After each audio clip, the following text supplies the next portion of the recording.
हुकूमत ने high speed diesel की कीमत में 32 रुपये 12 पैसे फी लीटर कमी कर दी, जबकि पेट्रोल की कीमत बरकरार रखने का फैसला किया गया है।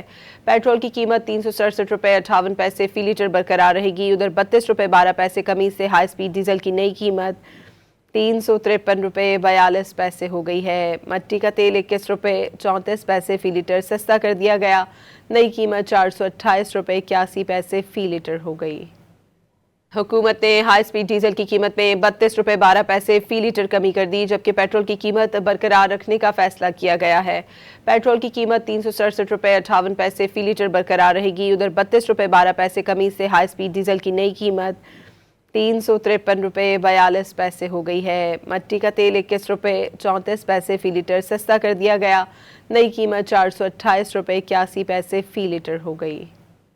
हुकूमत ने हाई स्पीड डीजल की कीमत में 32 रुपये 12 पैसे फी लीटर कमी कर दी, जबकि पेट्रोल की कीमत बरकरार रखने का फैसला किया गया है। पेट्रोल की कीमत 367 रुपये 58 पैसे फी लीटर बरकरार रहेगी। उधर 32 रुपये 12 पैसे कमी से हाई स्पीड डीजल की नई कीमत 353 रुपये 42 पैसे हो गई है। मट्टी का तेल 21 रुपये 34 पैसे फी लीटर सस्ता कर दिया गया। नई कीमत 428 रुपये 81 पैसे फी लीटर हो गई।